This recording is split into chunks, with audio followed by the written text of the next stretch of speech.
कार्तिक महामहत्तम अध्याय 9। हरे कृष्णा, राधे राधे। कार्तिक महामहत्तम के पिछले अध्याय में हमने तुलसा महारानी के पिछले जन्म का बहुत सुंदर वृतांत सुना और जाना वो वृक्ष रूप में कैसे आए। अब आज इस अध्याय में अहोई अष्टमी व्रत को जानेंगे। शास्त्रों में इस व्रत के विषय में क्या लिखा है, शुरू करते हैं। जो पढ़े सुनेगा इसे वह होगा भव से पार, श्री हरि कृपा से सुना रही नवम अध्याय का वृतांत।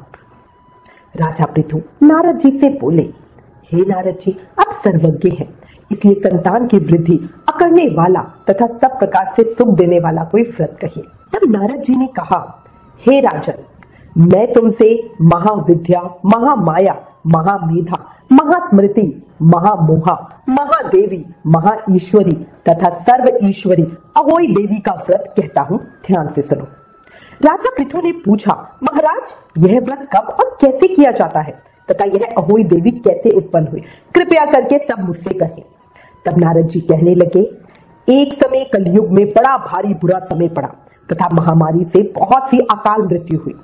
तब सब लोग एकत्रित होकर उस विपत्ति के निवारण का उपाय सोचने लगे। अंत में सबने निश्चय कर कार्तिक कृष्ण सप्तमी का व्रत रखा। व्रत करते समय सायकाल चामुंडा देवी प्रकट हुई और कहने लगी, हम रुद्र सहित विकार करने के लिए यहाँ पर आ गए हैं, क्योंकि सारे संसार में पाप छाया हुआ है। ब्राह्मण वेदहीन, क्षत्रिय असमर्थ तथा वैश्य और शूद्र धर्म रहित हो गए हैं। स्त्रियों ने पतिव्रत धर्म छोड़ दिया है।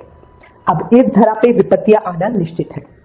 सभी लोग देवी के सामने हाथ जोड़कर स्तुति करने लगे और बड़े विनीत भाव से प्रार्थना करते हुए बोले, हे देवी, त्राहि त्राहि, कृपया इस विपत्ति से बचने का कोई उपाय बताओ। तब देवी बोली, आप सबके द्वारा की हुई अपनी स्तुति और पूजा से मैं संतुष्ट हूँ।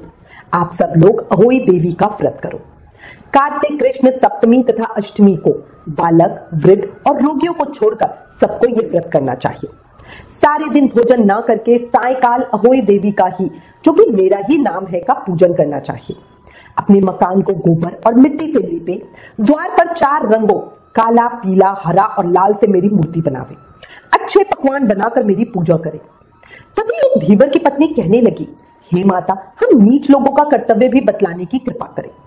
तब देवी ने कहा, तुम लोग मेरे भक्त हो, तो सब लोग मेरी पूजा करके मेरी संतान को पूजेंगे तो उनकी पूजा सफल होगी, अन्यथा नहीं। इस पूजा से तुम्हारी संतानों को दीर्घ आयु मिलेगी। मेरी पूजा के बाद कुम्हारिन तथा मालिन की पूजा होगी। ऐसा कह के देवी अंतर्ध्यान हो गई। नारद जी कहने लगे, हे राजन, इस प्रकार देवी के कथनानुसार सबने व्रत और पूजन किया तो सबके संकट दूर हो गए और सारा संसार सुखी हो गया। इसलिए कार्तिक कृष्ण पक्ष की अष्टमी को सबको अहोई अष्टमी का व्रत करना चाहिए। कार्तिक महामहत्तम अध्याय 9 समाप्त। कल कार्तिक महामहत्तम के अगले अध्याय को सुनेंगे। आज इस अध्याय में हमने जाना अहोई अष्टमी व्रत सबको रखना चाहिए। चामुंडा देवी ही अहोई माता है। ज्ञान के भंडार इस कार्तिक महत्तम की जय। कार्तिक के ठाकुर की जय। याद रखें, कलयुग केवल नाम अधारा। ज्यादा से ज्यादा नाम जाप करते रहें और प्रेम से बोले, हरे कृष्ण कृष्ण कृष्ण हरे हरे, हरे राम राम राम हरे हरे। जय श्री कृष्ण।